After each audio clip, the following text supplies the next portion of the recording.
Welcome to our rainbow rice step-by-step guide on how to make rainbow rice. So what we're going to need today is some white long grain rice. We're going to need 1 cup for this recipe. I'm going to do 1 cup per color. So in total I'm going to be using 4 cups.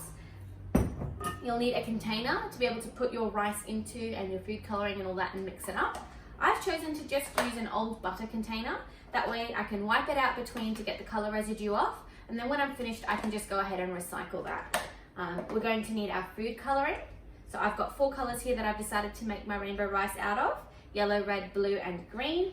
You're going to need some vinegar as well. Any household vinegar is fine. White preferably again. And then obviously you'll need a cup, measurer, table/teaspoon measurements, and something to stir your rice with. You can do it manually with your fingers, but food coloring does stain. So I've just chosen to use a skewer instead. And our measurement will be 1/4 teaspoon. So if you have 1/4 teaspoon, get that ready. So let's get started. I'm going to take my white long grain rice and I'm going to pour 1 cup of it into my container.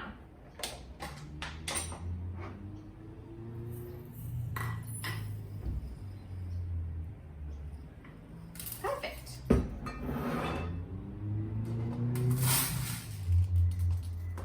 One cup of white long grain rice.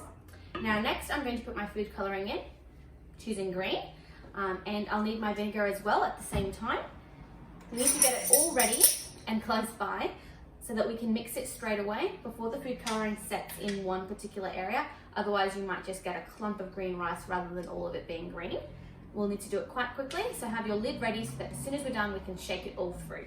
So to start with, we're going to start with the food coloring, then we're going to pop 1/4 teaspoon of our vinegar, sorry, 1/2 teaspoon of our vinegar into our rice.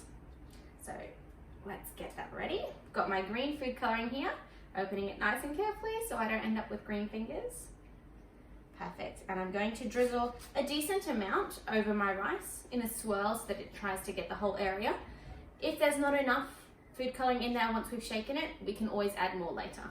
So I'm going to take it and I'm just going to squeeze a decent amount of my food coloring in there, and I'm going to take my 1/4 teaspoon of vinegar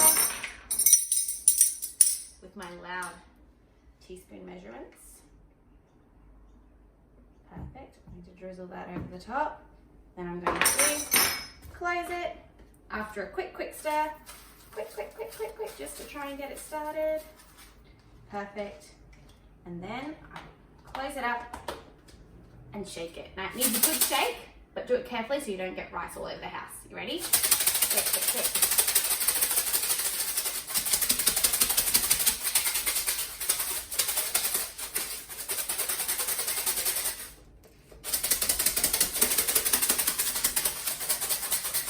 All right, let's have a look and see if we've shaken it enough. Almost. I'm going to give it 1 more really good shake.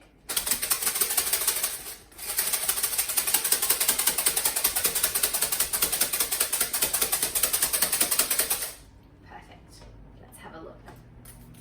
And we have green rice. Now I might actually add a little bit more of my food coloring because I really want that color to just pop through. And when it dries, the color will fade a little bit. So I'm just going to add some more. Perfect. I'm going to close it up again and give it 1 more really solid shake. Are you ready?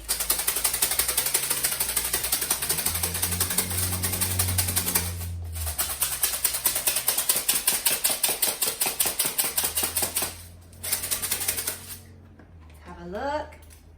Perfect. That's what I wanted. Bright green rice. Perfect. Now that we have our rice ready, I'm going to grab my tray. Now I have prepared a tray with alfoil on it, just so that it doesn't stain my baking trays, and also just because I don't want to have to worry too much about wiping all of the food coloring off my trays. I've also divided it into sections so I can do my colors separately, but you're more than welcome to just use 4 plates for the rice. To dry it, you just need to pop it out in the sun. It'll take about half a day if it's in the sun on a sunny day. If it's a cooler day, you can always just do it inside and it'll just take a little bit longer. But just make sure your rice is nice and dry before you use it for any activities, just to make sure you're not going to end up with any of that food coloring all over your hands and fingers. Of course, if you do, you can just wash it off. It's just a bit of a pain.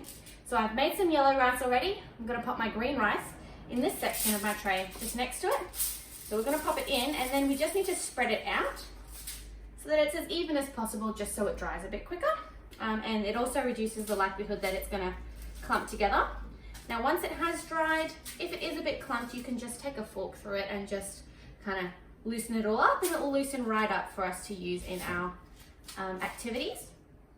I'm not going to bore everyone by doing the other colors because it's the exact same process, just with a different food coloring. So if you just do that again 4 times or 5 times or however many different colors you have, you'll end up with a batch of lots of different rainbow colored rice, and then you can just mix it together. Now, I'm going to keep ours separate. I'd recommend you do the same because we're going to be doing some activities with them. And if you tune in, you'll see what we'll be doing with this magical rainbow rice that we've just made. So easy and so fun. Thanks, guys.